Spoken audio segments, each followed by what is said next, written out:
सफल होगी तेरी आराधना।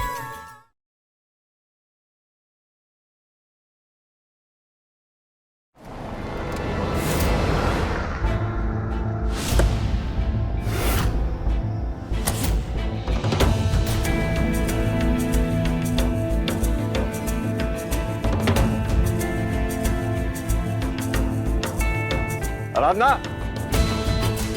अरे अजीब लड़की है, अब मेरी आवाज भी नहीं सुनाई दे रही है इसे।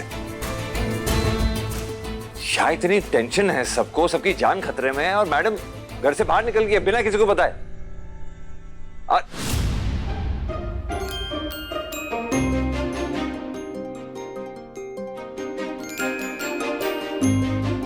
अरे मैं पूछ रहा हूं इतनी रात को इस समय कहां जाके आ रही हो तुम? रुकिए, मैं आकर बताती हूँ आपको। तुमने ना सच में मुझे पागल करके रखा है। पागल मैंने किया होगा, लेकिन आपसे थोड़ा कम। अब आप कृपया करके ऊपर आएंगे कि मैं पालकी भेजूं आपके लिए? मुझे देखकर मुंह बना रही हो? हाँ।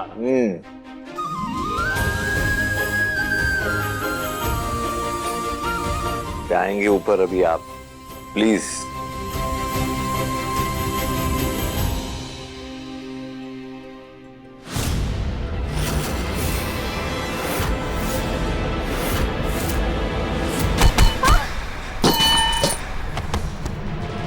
आराधना,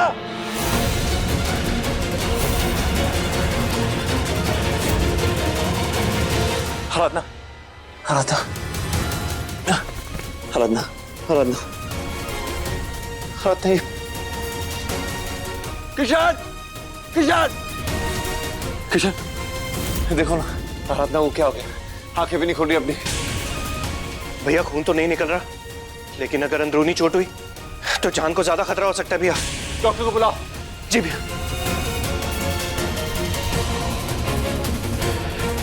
हेलो डॉक्टर, भारद्वाज मेंशन में जल्दी से आइए प्लीज, इट्स एन इमरजेंसी।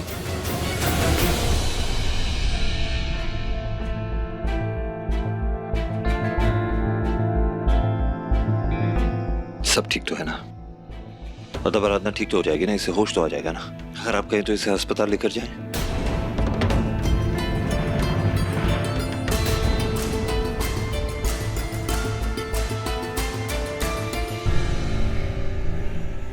साहब जी, अच्छा है इन्होंने आपको पहचान लिया है।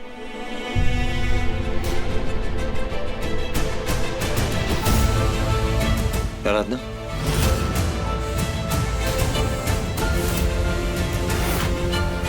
आराधना, ये डॉक्टर प्लीज चेक कीजिए ना, ये दोबारा बेहोश क्यों हो गई है?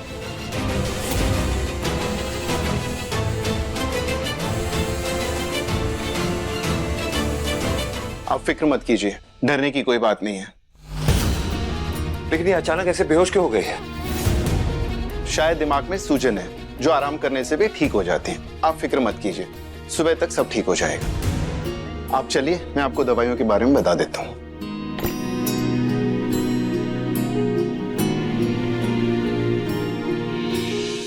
अब वो होगा जो हम चाहते हैं। बात आराधना की जान पर आ गई तो माधव अब दिमाग से नहीं, दिल से सोचेगा।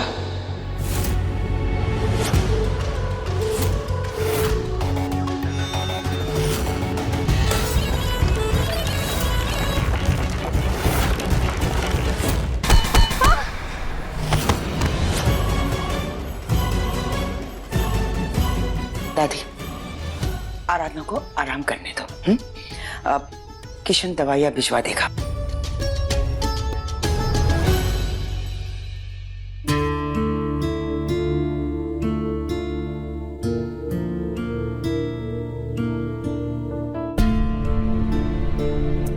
मुझे माफ कर दीजिए मीना काकी, जो कुछ भी मुझसे हुआ बस अनजाने में और बचपने में हुआ, लेकिन उसकी सजा आराधना को नहीं मुझे मिलनी चाहिए। आराधना की क्या गलती है इसमें? आज तक उसको ना उसका औहदा मिल पाया इस घर में, ना प्यार मिली है तो सिर्फ तकलीफ है। कितना कुछ सहते आ रही है वो इस घर में। लेकिन मैं उसे और तकलीफ नहीं देना चाहता, और तकलीफ नहीं देना चाहता।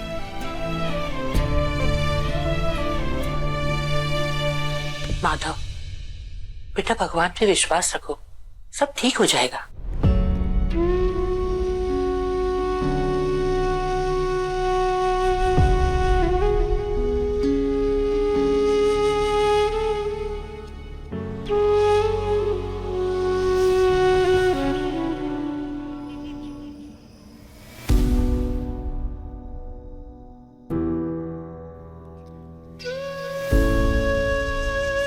साहब जी,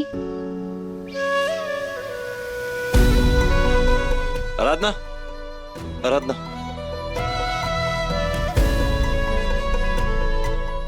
आराधना,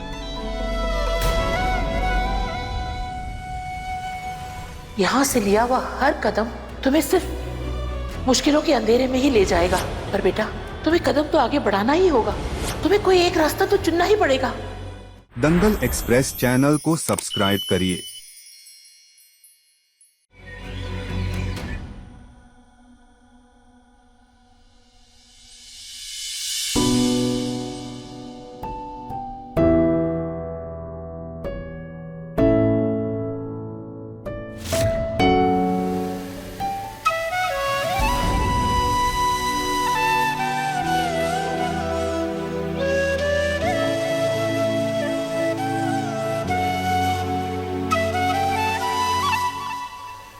साहब जी, आराधना, आराधना, तुम ठीक हो ना? दर्द तो नहीं कर रहा ना? तुम्हारे सर पे चोट लगी थी ना? मैं पानी। आप फिक्र मत कीजिए साहब जी, मैं ठीक हूँ। वो बस गर्दन थोड़ी अकड़ गई है। मैं ठीक हूँ साहब जी, सब ठीक है। अब ज्यादा परेशान मत होइए। तुम सही कह रही हो आराधना, सब ठीक है और आगे भी ठीक ही रहेगा।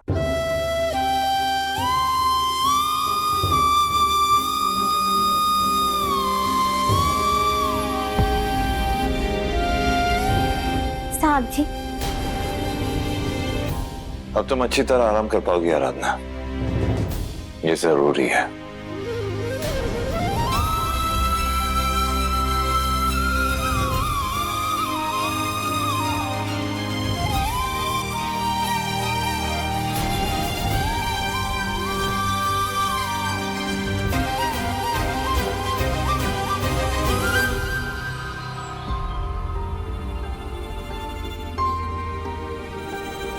आप ऐसा कैसे बोल सकते हैं भैया?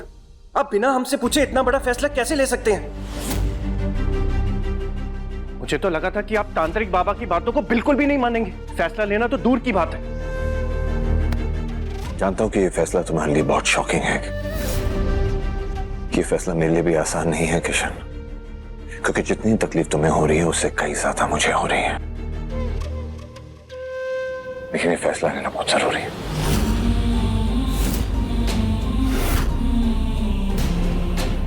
और मैंने सच में ये सोचा नहीं था कि ये फैसला मैं कभी लूंगा, लेकिन अगर इस फैसले से हमारा परिवार, हमारे बच्चे शाप से बच सकते हैं तो मेरे लिए यही सही है। मैं कोई चांस नहीं देना चाहता कृष्ण। दामिनी के बाद मैं आराधना को नहीं खो सकता।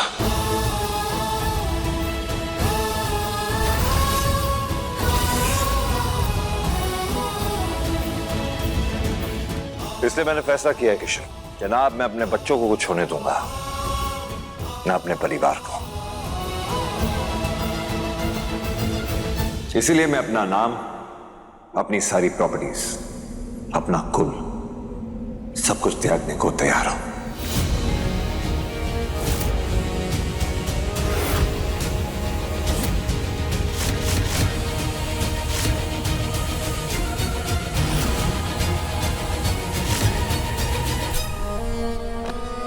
क्या हम आपका परिवार नहीं? क्या मैं आपका भाई नहीं? क्या मेनका दीदी आपकी बहन नहीं? हमारे कोई मायने नहीं आपकी जिंदगी में? मैं जानता हूं भैया, कल रात को जो कुछ भी भाभी के साथ हुआ उसकी वजह से आप बहुत परेशान हैं, इसीलिए आप दिमाग से नहीं दिल से सोच रहे हैं। लेकिन भैया, अब तक तो सब कुछ सही चल रहा था ना, आगे भी हम इसका कोई ना कोई उपाय निकाल लेंगे। दादी, आप जल्दी किसी और पंडित को बुलाइए और उनसे कोई उपाय करवाइए। आत्मा की शांति के लिए हमें जो कुछ भी करना पड़े हम करेंगे, किसी भी हद तक जाएंगे, लेकिन हम ऐसे हार नहीं मानेंगे दादी। मैं भैया को ऐसे ही सब कुछ त्यागने नहीं दूंगा।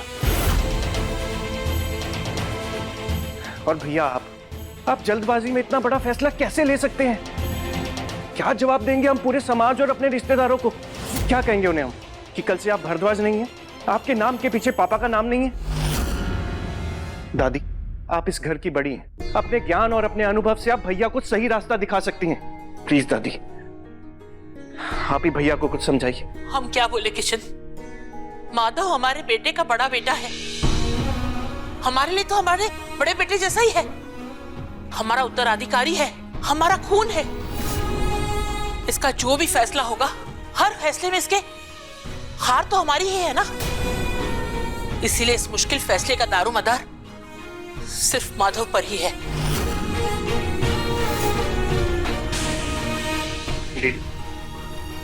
आप ही कुछ बोलिए ना प्लीज।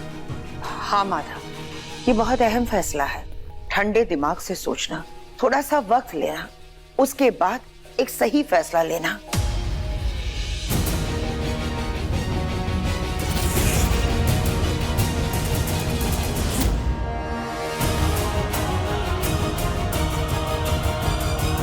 नहीं साहब जी, कुछ नहीं सोचना आपको, आप ऐसा नहीं करेंगे, बात खत्म। आप मेरे और विनायक के डर से अपना सब कुछ नहीं छोड़ेंगे।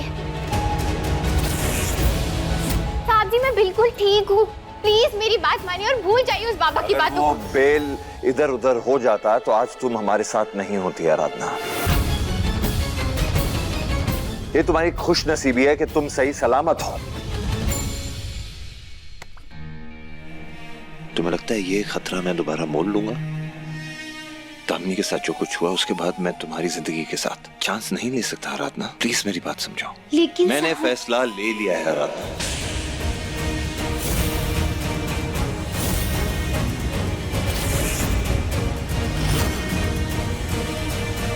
और मेरा फैसला किसी के लिए भी बदलने वाला नहीं है। अगर मेरे ये फैसले से मेरा परिवार सुरक्षित रह सकता है, मेरे बच्चे सुरक्षित रह सकते हैं, तो इसमें प्रॉब्लम क्या है? और प्लीज आप लोग भी मेरे फैसले में मेरा साथ दीजिए, प्लीज। क्या आप घर भी छोड़कर चले जाएंगे भैया?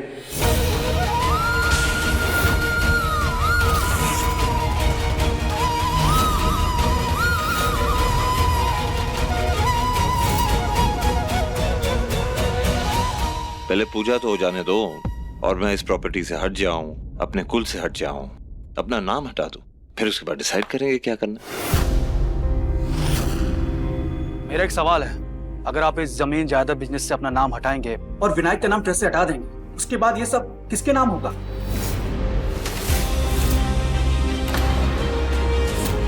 आप बिजनेस की जिम्मेदारी किसे देंगे? जैसे आप बोर्ड ऑफ डायरेक्टर को जवाब देते हैं, वैसे आपके उत्तराधिकारी को ना जवाब देना होगा। कैसी बातें कर रहे हो वकील साहब आप? बड़े भैया के बाद किशन इस घर का उत्तराधिकारी है, तो ऑब्वियसली ये सब किशन का ही होगा ना। भैया, ना तो मुझे कोई प्रॉपर्टी में हिस्सा चाहिए और ना ही बिजनेस की जिम्मेदारी। अगर मुझसे कोई गलती होगी तो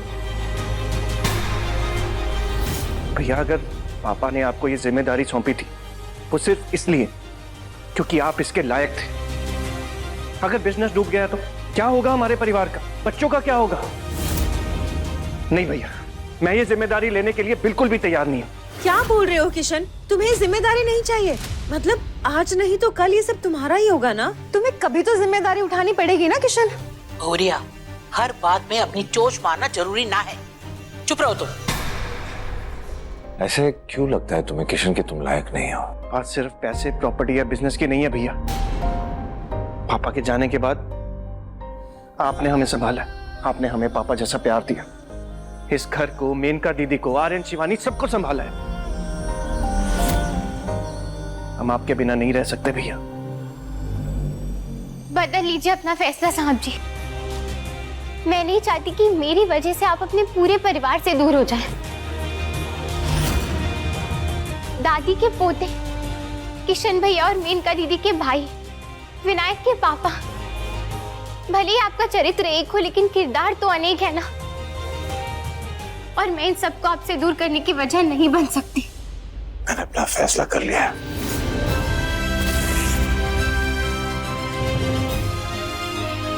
अरे बात तुम्हारी, ये तुम्हें लगता है कि तुम लायक नहीं हो किशन। हाँ, मैं जानता हूं कि जिम्मेदारी का बोझ तुम्हारे कंधों पे और बढ़ जाएगा, लेकिन इसलिए मैंने कुछ सोचा है।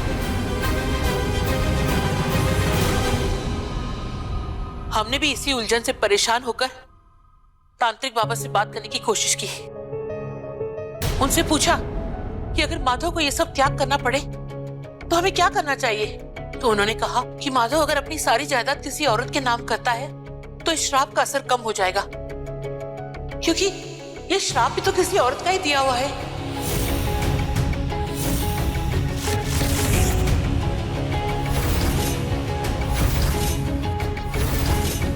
एक बेटे से बढ़कर अगर किसी ने इस घर को संभाला है तो वो है मेनका दीदी।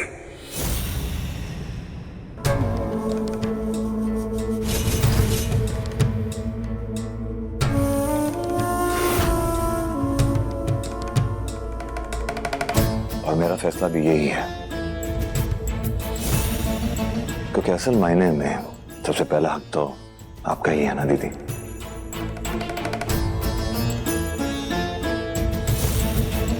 क्योंकि जितनी अच्छी तरह मेनका दीदी ने इस घर को संभाला है, उतनी बखूबी घर के साथ साथ बिजनेस को भी दीदी बहुत अच्छी तरह संभाल सकती हैं।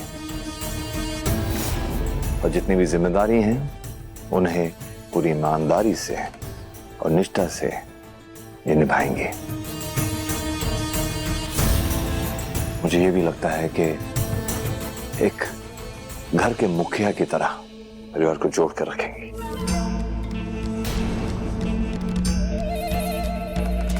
इसलिए मुझे लगता है कि अगर मेरे बाद किसी को इस घर का उत्तराधिकारी बनना चाहिए तो वो मेनका दीदी ही है।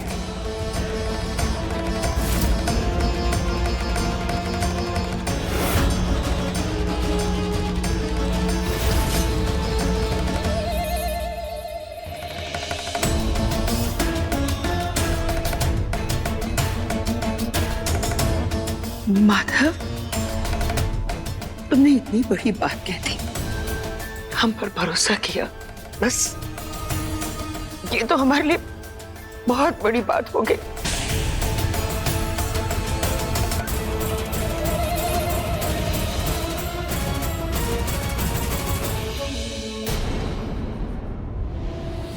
क्या मेरा शक सही था?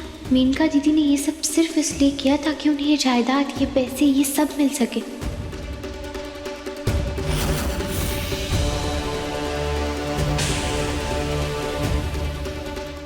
साहब जी, आपको एक कुछ बोलो मत।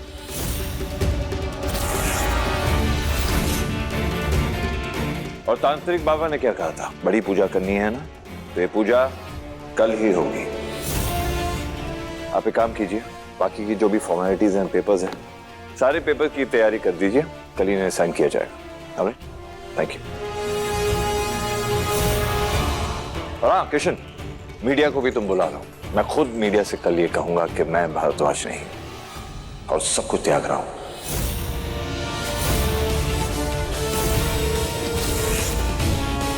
और हमारे परिवार की उत्तराधिकारी मेनका दीदी रहेंगी।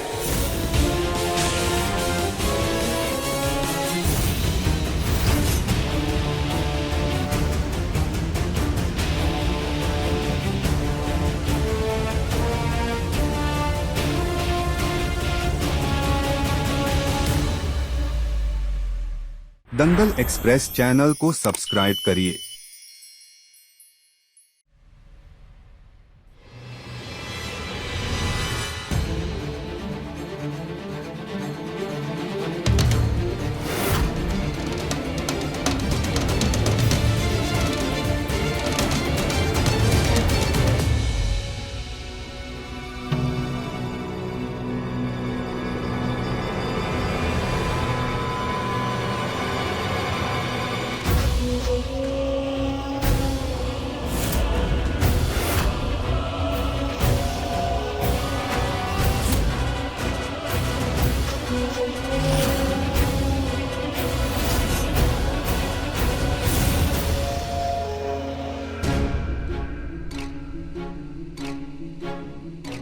भाभी जी, आप मुझसे मिलने आई हैं? अपनी गंदी जुबान से किसी भी रिश्ते का नाम मत लेना, क्योंकि ना ही आपको किसी भी रिश्ते की अहमियत पता है, ना ही उसकी मर्यादा। लगता है तुम्हें पता चल चुका है कि तुम्हारी जिंदगी का असली विलेन कौन है। और अगर मैं गलत नहीं हूं तो वो अपनी चाल भी चल चुका है। तुम्हारी और भारद्वाज परिवार की बर्बादी को तुम्हारे दरवाजे तक ले आया है वो। इसीलिए तुम मेरे पास आई हो ना? सही कहा आपने। मेरा बस चलता तो मैं तो आपकी शक्ल भी नहीं दिखती, लेकिन मजबूरी में मुझे आना पड़ा।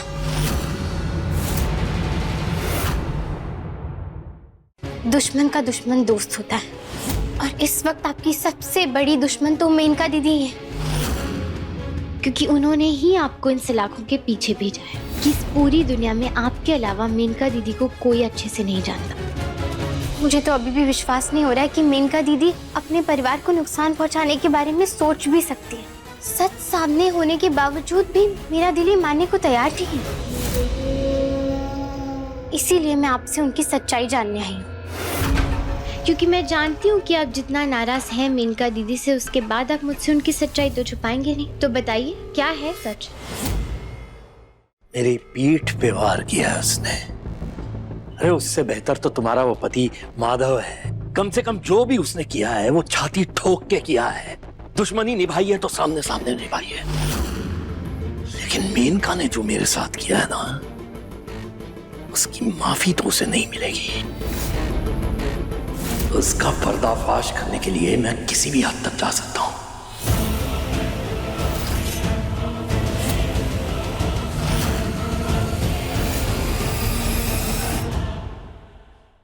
मैं माधवदास भारद्वाज आज ये संकल्प लेता हूँ कि मैं भारद्वाज उपनाम का त्याग करता हूँ। इस परिवार का घर, जमीन, सबका त्याग करता हूँ। आराधना बेटा, क्या हो गया तुम्हें? आराधना नहीं, मीना हूँ मैं, मीना। अपने पसंदीदा शो के फुल एपिसोड देखने के लिए अभी डाउनलोड करें दंगल प्ले ऐप।